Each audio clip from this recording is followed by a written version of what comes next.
여러분 안녕하십니까? 포항과 포스코와 포항은 구성원들의 정서나 역사성으로 봐도 때려야 뗄 수 없는 관계입니다. 포항이 철강을 중심으로 한 우리나라 근대화의 주역으로 성장할 수 있었던 건 포스코가 있었기 때문이고, 포스코가 글로벌 기업이 되기까지는 포항 시민의 전폭적인 지원과 희생이 있었기 때문입니다. 그런데 이 둘의 관계가 항상 좋지만은 않았습니다. 코로나19 확산세가 커지던 지난해 초였죠.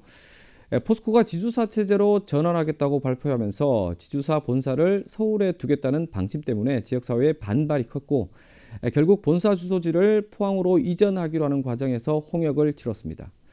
얼마 전 포스코그룹의 미래사업을 개척하는 미래기술연구원이 포항에 본원을 열면서 갈등이 봉합된 것처럼 보이는데, 대체적인 시각은 그렇지 않다는 겁니다. 살얼음판을 걷고 있다는 평가도 있고요. 포항 발전의 큰 과제와 당면 현안은 역시 포항과 포스코의 상생입니다. 오늘 장효수의 파워 인터뷰는 이 주제를 가지고 지난해부터 특위까지 구성해 중재와 해법을 모색해온 포항시 의회로부터 전반적인 현안들 체크해 보겠습니다. 포항시 의회 포스코 관련 특위를 이끌고 있죠. 김일만 부의장과 이 시간 함께하겠습니다.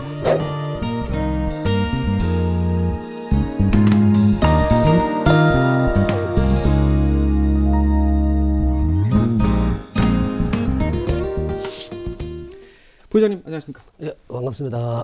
요즘도 바쁘시죠? 이래저래 챙길 것도 많으시고요. 예, 뭐 도민체전 준비나 또 포항시의회가 지금 개원 중이기 때문에 이런저런 일로 좀 바쁘게 지내고 있습니다. 네. 예. 자, 어쨌든 오늘은 뭐 지역을 좀 시끄럽게 했던 포스코 지주사 이전 논란 중심으로 좀 그간의 경과와 향후 과제들을 좀 챙겨볼 텐데요. 예. 어쨌든 지주사인 포스코홀딩스 본사 주소지는 포항으로 이전하게 됐습니다. 예. 시사점이라고 할까요? 어떻게 평가하십니까? 예, 네, 이번에 그 포스코홀딩스 본사와 또 미래기술연구원 그 본원이 포항에 그 오기로 하고, 또 어저께는 또 미래연구원 본원을 어제 개원을 했습니다. 네, 네. 아마 이번 이 주소 이전과 본원 그 개원이 포스코와 우리 포항시가 상생 발전하는 제2의 도약의 그 첫 걸음이다, 이렇게 네. 생각을 합니다. 네. 그리고 특히 지방 소멸 그 위기 극복과 네. 국가 그 균형 발전이라는 큰 방향에도 앞으로 그 포스코 포항시가 할 일이 많고, 또 미래를 준비하는데 이런데 많은 그 시작의 출발점인데 이번 좋은 모습을 보여줬다고 생각합니다. 네. 이 사안 때문에 포항시의회가 특위까지 구성을 했고요. 특위까지 하게 된 어떤 배경들도 있었을 테고, 또 그간에 또 어떤 활동을 또 하셨는지. 예. 지난해 그 2월 25일 날 그 서명한 그 하비스 이제 이행이 기대와는 달리 더디게 진행됨으로써 시민들의 뭐 불안감도 많이 컸습니다. 그렇죠. 부대 그 의회가 이제 개원하고 민의를 대변하는 의회 차원에서 하비스의 그 조속한 이행 촉구, 그리고 상생 발전을 위한 그 심도 있는 논의를 위해서 특별위원회를 구성하게 되었습니다. 그간에 5차례의 위원회를 열어서 포항시와 포스코 간의 추진 상황을 점검하고, 또 성명서와 촉구 결의문을 채택하는 등 하비스 이행은 물론 동반 성장에 관한 다각적인 그 논의를 하였습니다. 네, 어쨌든 뭐 상황이 좋은 국면으로 변하긴 했는데, 자, 지역사회 반발을 불러온 포스코 그룹의 지주사 체제 전환 결정 과정에서의 어떤 그 시민의 대의기구로서 좀 아쉬움이 좀 있다면. 예, 그 포스코 그룹은 그 1968년도 포항종합제철 주식회사로 창립한 이후에 그 50년 넘게 포항 시민과 함께 해온 그 기업입니다. 그렇죠. 포항에 함께 하면서 세계 인류 기업으로 성장하기까지 우리 포항 시민들과 함께 왔는데, 우리 포항 시민은 조상 대대로 살던 터전을 그 내어주고, 그렇죠. 또 과거에 그 포스코가 있는 자리가 송정, 송내, 괴동, 동촌 그 등 연관단지에 그 터전을 내주었고, 또 천혜에 또 송도 해수욕장까지 바다까지 내주었습니다. 맞습니다. 물론 그 환경 문제도 시민들이 그 참 많이 감내해왔죠. 그렇죠. 예.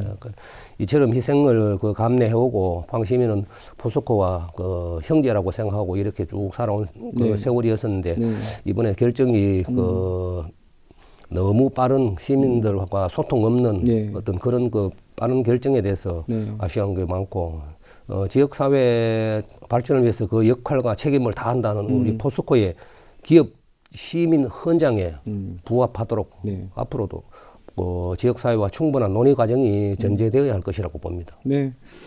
자, 어쨌든 한편으로는 포스코가 어떤 포항시와의 어떤 상징성도 있지만요. 이윤을 추구하는 기업 입장에서 보면 이 경영적인 측면을 또 이해해야 한다 이런 목소리도 나옵니다. 예, 물론 기업의 이윤 추구는 네. 또 당연한 것이고 그렇죠. 경영 논리를 또 무시하는 건 아닙니다. 네, 네. 그러나 수도권만이 지역 시민은 아니죠. 네. 그죠? 그리고 초인류 기업인 우리 뭐 애플이나 또 구글은 뭐 미국 서쪽 끝에 캘리포니아에 작은 소도시에 본사가 있습니다. 그렇지만 그 기업들은 세계적인 기업이 되고 있고 지금도 사업을 잘 하고 있습니다. 네. 그리고 주변 인프라만 잘 구축되어 있다면은 그런 그 지역에 문제 꼭 수도권에 그 본사가 있어야 된다 이런 건 아닌 것 같습니다. 네. 그냥 수도권과 지방 네. 기업 시민은 뭐 하나의 유기체입니다. 그래서 네. 마치 수레와 같아서 네. 어느 한쪽만 불균형을 이룬다면은 뭐 언젠가는 멈췄을 것이고 네. 우리 모두가 추구하는 그 뭐 지속 가능한 성장은 하기 어려운 게 아니냐 이렇게 생각합니다. 네. 자, 일단 지주사 본사 주소지를 포항으로 이전하기로 결정했고 또 미래기술연구원이 본원이 또 최근에 포항에서 또 문을 열고요. 이 겉으로는 일단락이 된 듯하지만 이번 사태가 그것만 사실 있는 게 아니거든요. 뭐 지역에 대한 투자도 그렇고 또 그동안 뭐 쌓여온 갈등을 좀 미래지향적인 상생으로 좀 바꿔야 한다 이런 지적 어떻게 보십니까? 예, 네, 그렇습니다. 합의서의 첫 번째 그 사항의 이행이 뭐 끝이 아니다 이렇게 생각합니다. 포항으로 이전한 포스코 홀딩스 본사와 네. 미래기술연구원 그 본원이 네. 우리 포항시의 실질적인 역할을 하고 네. 또 포항 지역과 투자가 확대될 수 있는 어떤 그런 심도 있는 논의가 앞으로도 계속되어야 할 거라고 생각합니다. 방금 제가 투자 얘기를 했는데요. 결국 이제 투자가 포스코의 투자가 포항에 좀 많이 이루어지기를 바라는 시민들의 어떤 뭐 바람도 많은데 최근에 광양의 대규모 투자가 결정되면서 포항으로서는 좀 속이 좀 쓰린 상황인데 이 부분도 좀 짚어주시죠. 예, 그 19일 그 한덕수 총리께서 광양제철소 방문하면서 그 지역의 그 사업 변경을 그 고려한다고 적극적인 그 약속을 그 했습니다. 했는데 그 광양산업단지 내에 동호안에 있는 그 지역에 2033년까지 10년간 4조 4천억을 4조 투자하기로 4천억. 4조 4천억 투자하기로 약속했습니다. 이 사업들이 뭐 2차 전지 소재나 수소 생산 그리고 미래 신성장 일의 사업에 투자를 하는 거기 때문에 사실은 이 사업들이 포항의 사업들과 겹치는 그렇죠. 사업들이거든요. 그래서 얘기 나옵니다. 이 정도 규모 같으면은 뭐 이 수치를 보면은 생산 유발 효과는 약 연간 3조 6천억 원, 부가가치 유발 효과는 연간 1조 3천억 원, 그다음에 취업 유발 효과는 연간 9천여 명이 될 거라고 이렇게 추정을 했습니다. 이 같은 투자가 포항이 아닌 광양에 이루어진다 하는 것에 대해서 우리 지역 경제계에는 뭐 큰 충격이 아닐 수 없습니다. 속이 쓰리만 합니다. 예, 맞습니다. 예, 그리고 이와 비해서 우리 포항에는 어떤 그런 준비가 덜 되어 있다 이런 공장부지 얘기가 나오더라고요. 공장부지 지금 뭐 설계나 뭐 이런 어떤 아주 기초적인 준비도 지금 아직 못하고 있는 상태고 시민들과의 어떤 논의조차도 안 되고 있는 상황이니까 원래 포스코에서는 그 5호 투기장이라고 그 명명되어 있는 그 해안을 매립해서 약 한 40만 평 정도 이렇게 공장 용지를 만들어서 그 수소하는 제철소를 짓고 앞으로 점진적으로 다른 용도의 사업으로 그렇게 하기로 한다 이렇게 그 했었는데 이 사업이 뭐 최소 한 20조 원에 달하는 어떤 그런 그 사업이고 프로젝트입니다. 네. 예. 이 사업이 아마 차질 없이 진행된다면은 우리 포항도 굉장한 앞으로 그 경제적 효과가 있을 것이라 이렇게 생각하는 부분입니다. 결국은 이제 기업 입장에서는 공장 부지가 있다면 포항에도 쉽게 돈 투자할 수 있을 것 같은데 결국은 이제 그런 부분에서는 포항시도 좀 준비를 좀 잘 했어야 되지 않나 그런 생각을 좀 해봅니다. 예, 그래 실제적으로 준비가 되어야 되는 것이 일단 공업 용수가 그렇죠. 준비가 되어야 그렇죠. 되고 그렇죠. 그렇고 또 그에 따른 전기도 필요하고. 전기도 준비되어야 하는데 어떤 전기나 공업 용수는 단기간에 준비할 수 있는 그런 세월이 아니고 포항에서 그렇죠. 여러 가지 많은 준비를 점진적으로 해 나가야 된다. 지금도 늦은 감은 있다고 봅니다. 예. 자 그리고 최근 이제 불거졌던 뭐 지금 불거지고 있는 거죠.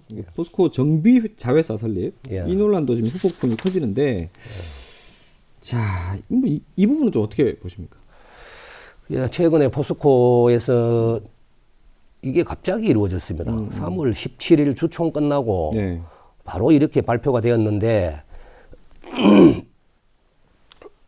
정비자회사 정비자회사가 아니고 정비 분야의 13개 회사를 3개 회사로 통합하는 구조 조정입니다. 예. 이 회사 하나마다 인원이 한 1,000명 가량 된다는 엄청나게 큰 회사들이 3개가 만들어지는 겁니다. 이 여기에 대해서 이제 우리 준비 하고 포항 시민들이 우려하는 거는 6월까지 이제 이게 마무리 한다는 내용인데 네. 이렇게 되면은 1,000명이라는 회사에서 구매할 수 있는 물량은 지금 50명, 100명 이런 회사에 구매하는 그 시스템이 달라진다는 거죠. 그렇죠. 가격도 달라질 것이고. 예. 그러면은 우리 포항시에 있는 대도동이나 아니면 안빈동 공구상가나 이런 그 소상공인들이 직접적으로 오늘은 아니지만 내일 모레 되면은 피해가 예상되는 그런 부분입니다. 네. 예, 그래서 또 포스코에서 2000년도에 설립한 포스코 주축이 돼서 포스코나 KT, 한진, 현대나 KCC 이렇게 25개사에서 출자해서 만든 N2B라는 구매 전문 회사가 있습니다. 네네. 이 N2B라는 전문 회사가 앞으로 역할이 더 커질 것이 아니냐. 회사가 인원이 많은 회사가 되면은 그래서 시민들은 거기에 대해서 시민들하고 소통도 없고 대책도 없이 이렇게 하면은 앞으로 이제 포항 경제에 미치는 영향 또 소상공인들이 생존권이 달린 문제가 아닌가 이런 생각도 듭니다. 전자상거래로 하는 구매 방식 때문에 소상공인들은 당연히 피해를 볼 수밖에 없다. 그렇죠. 예. 자, 어쨌든 포스코 입장에서는 뭐 지난해 생각지도 않았던 엄청난 수혜를 겪으면서 뭐 기계 정비나 또 유지 보수나 뭐 이런 부분에서 좀 우리가 이제 구조를 좀 개선해야 된다 이런 필요성을 분명히 느꼈을 겁니다. 예, 그렇죠. 이제 작년에 수혜를 당하고 보니까 여러 가지 정비하는데 정말 포스코 아니면 그만큼 신속하게 할 수 있는 그렇죠. 정비할 수 있는 사안도 참 많고 정말 우리가 공장에 가봤을 때는 피해가 엄청 컸는데 그래도 빨리 복구할 수 있었다는 거는 아마 포스코이기 때문에 그렇지 않았나 싶은 생각이 듭니다. 그런데 여러 가지 이제 이해는 갑니다. 이번에 그걸 하다 보니까 정비회사의 체계적인 관리가 필요하겠다. 이제 이런 부분은 이제 이해는 하지만 이번에 또 이제 일부분은 그래 가는데 사실은 이제 작년에 소송의 근로자 지위 확인 소송이 대부분에서 노동자가 노동자 손을 들어줌으로써 아마 거기에 대한 영향도 있는 것이 아닌가. 소송에 따른 문제를 이제 회피하고자 하는 그런 문제도 목적도 있는 것 같다. 이런 생각하는 시민들이 많습니다. 포스코 이제 사내 하청 노동자나 포스코 근로자 지위 확인 소송에 지난해 이제 대법원에서 판결이 났는데 아직 여기에 소송에 관여하지 않은 회사들이 많습니다. 그 회사들에 대한 부분도 같이 이번에 있는 것이 아닌가 자, 이런 생각을 이제 하게 된 거죠. 이 통폐합하는 급하게 이렇게 통폐합하는 게 그런 문제도 있는 게 아닌가 이런 생각을 해봅니다. 이해를 좀 하겠습니다. 자, 어쨌든 그래서 이 협력업체들의 목소리 또 지역 상공인들의 목소리 의회에서 직접 들어봤을 텐데 어떻고 또 뭐가 문제일까요? 그래 이제 포스코하고 자회사 또 뭐 협력사 간에 뭐 임금 차이랄까 이걸 이제 조금 보면은 예. 포스코 대비 자회사는 한 85에서 90% 정도. 예. 그리고 협력사는 한 70에서 75%, 뭐 한 80% 가까이 이렇게 이제 된다고 하는데 네. 업체들은 뭐 굉장히 반발하고 있죠. 반발할 수밖에 없죠. 지난 한 30년 동안 이렇게 그 정비를 담당하면서 그 회사 기술력을 이제 만들어 왔는데 주총 끝나고 이렇게 갑자기 그 6월 달까지 그 짧은 시간에 이렇게 구조조정한다 하면은 예. 거기에 있는 그 회사들은 존립이 사실 어렵습니다. 왜 뭐 그 인력 기술자들은 다 자회사로 가기 때문에 그 회사는 사실 용역하기도 어려운 그런 상황이죠. 예. 그래서 많은 반발을 하고 있습니다. 네. 예. 그리고 아까 뭐 저기 중소 상공인들 예. 직접적인 피해는 어떤 피해입니까? 지금 당장은 그 납품이나 이런 그 부분에 대해서 한계를 짓지 않는다고 하지만은 아까 제가 말씀드린 것처럼 1,000명의 정도의 회사가 각각 3개가 그 만들어지고 1,000명 같으면 엄청난 큰 회사입니다. 예. 이 1,000명은 그 관리자가 아니고 실질적으로 현장에서 작업하는 인력이기 때문에 네. 그러면 자재 구매나 할 때 대량으로 하게 되거든요. 네. 그러면은 과연 우리가 대도동에 있는 저 공구상가에서 납품을 할 수 있을까? 그리고 경쟁에서 이길 수 있을까? 오늘은 아니지만 내일 모레는 어려워지는 게 아니냐. 그래서 이제 그 소상공인들이 지금 많은 우려를 하고 또 반발도 하고 있습니다. 이 N2B라는 게 이게 전국 단위로 이게 구매 입찰을 하는 거예요? 예, 그렇습니다. 그러면은 뭐 지역 영세 상인들은 이게 장벽이 굉장히 높아지겠습니다. 예, 그렇습니다. N2B의 그 지금 지분 구조를 보면 2009년부터 포스코 그룹에 편입됐습니다.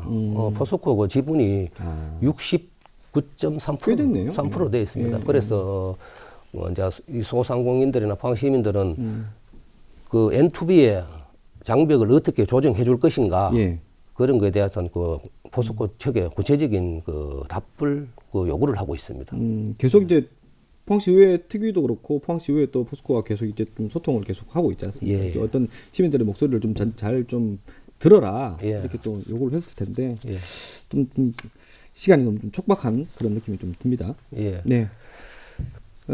결국 뭐 전반적으로 볼 때 포항과 포스코는 뭐 때려야 뗄 수 없는 관계지만 이게 이런 갈등들이 좀 인식의 차이들 또 소통 부족의 문제들 이렇게 볼 수 있는데 사실 뭐 지금 방금 부의장님께서 말씀하셨던 부분들 어떤 이런 현안들이 나올 때 한편으로는 포스코가 좀 약간 일방적으로 이렇게 좀 가고 있는 거 아닌가 이런 또 지적도 나오고 있는데 그래서 시의회 역할이 중요할 것 같습니다.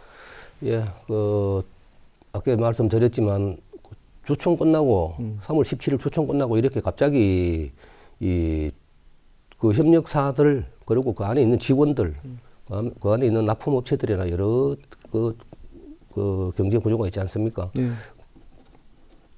상의 없이 그렇게 일방적으로 이렇게 추진하는 거에 대해서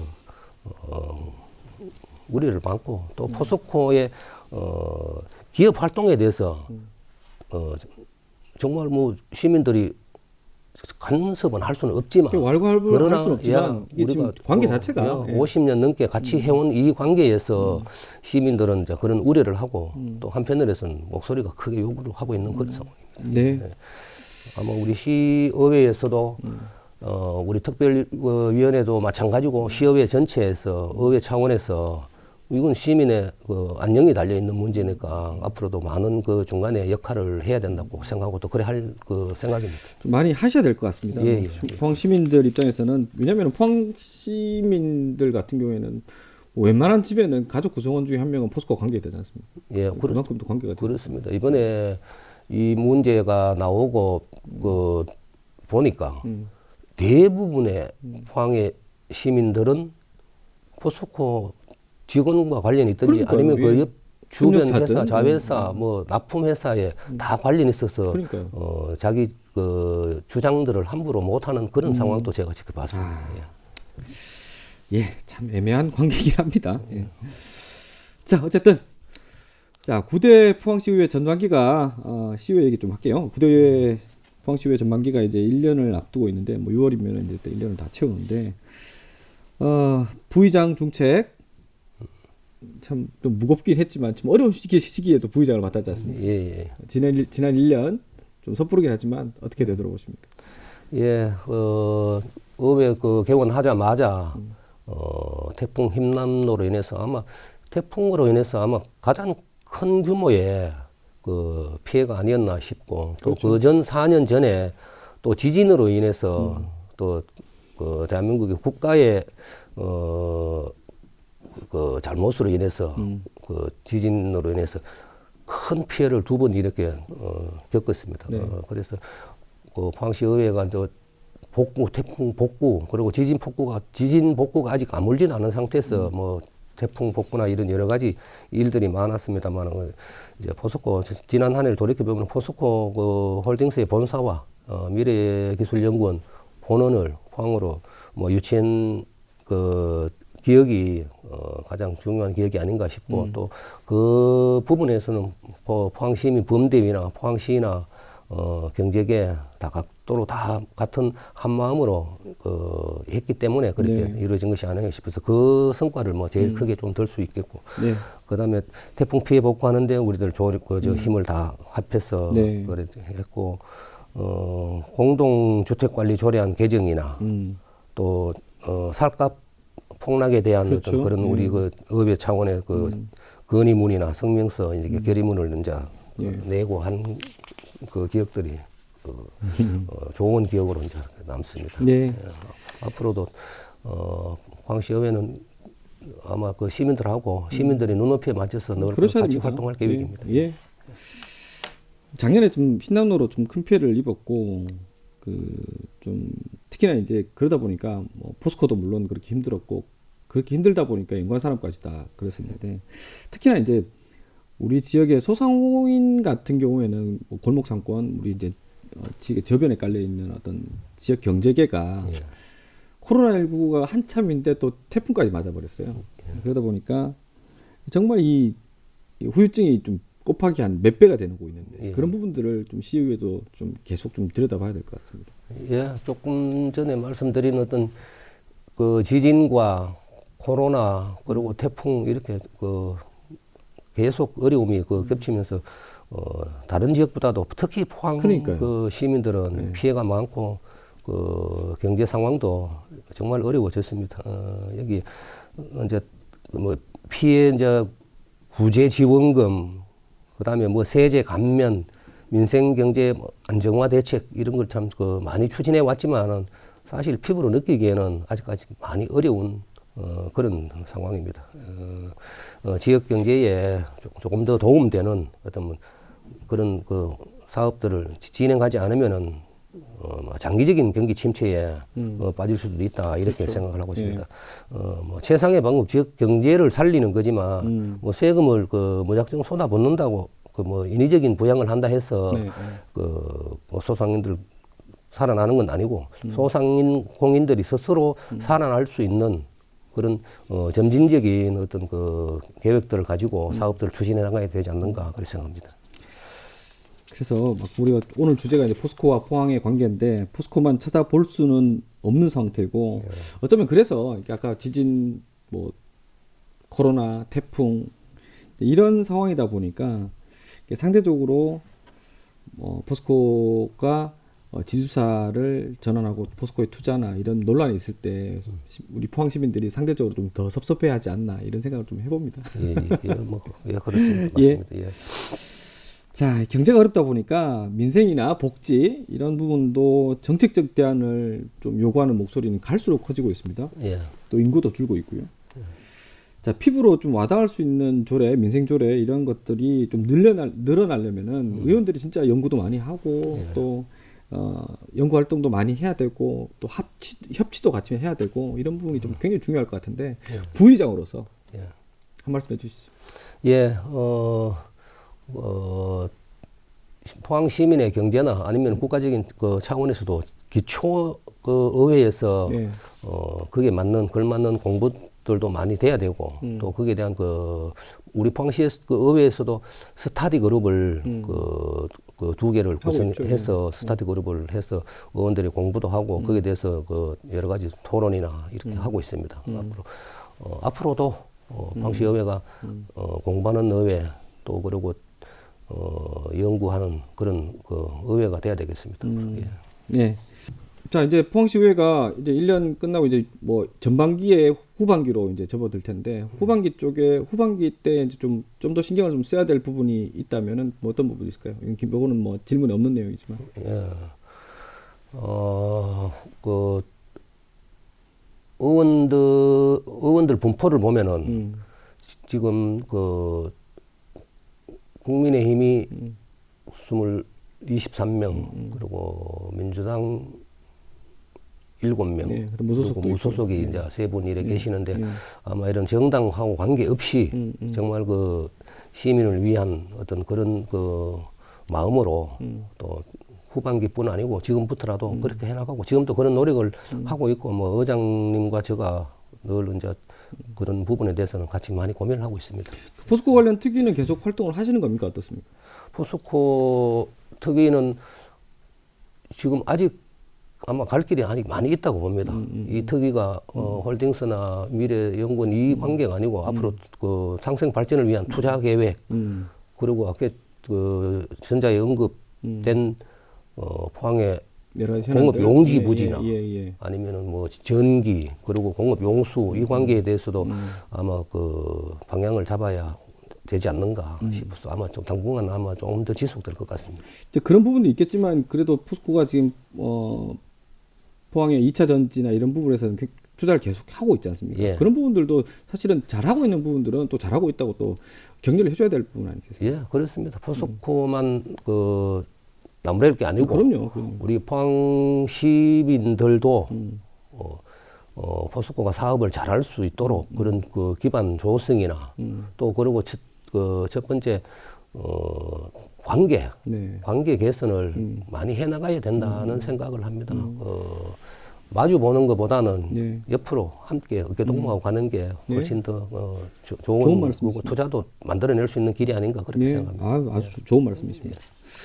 자, 오랜만에 방송 출연하셨는데요. 끝으로 우리 여러 가지 현안들이 있으면은 항상 거기에 중심이 포항시 의회인데 우리 방송을 지켜보시는 우리 포항 시민들에게 앞으로 포항시 의회 이렇게 하겠다 한 말씀 해주시고 이 시간 정리하겠습니다. 예, 저는 시민 여러분의 그 적극적인 관심과 참여가 성공하는 그 시의회를 만들어가는 것이 아닌가 싶습니다.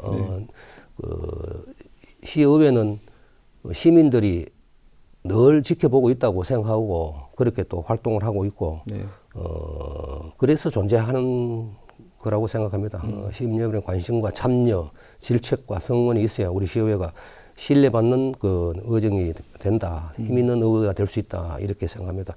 앞으로도 우리 의회에 큰 관심과 성원을 보내주시기를 부탁드리고 여러분의 말씀에 시민 여러분들의 말씀에 귀 기울여서 시민 여러분의 행복과 포항 발전을 위해서 최선을 다하도록 하겠습니다. 네, 오늘 말씀 고맙습니다. 감사합니다.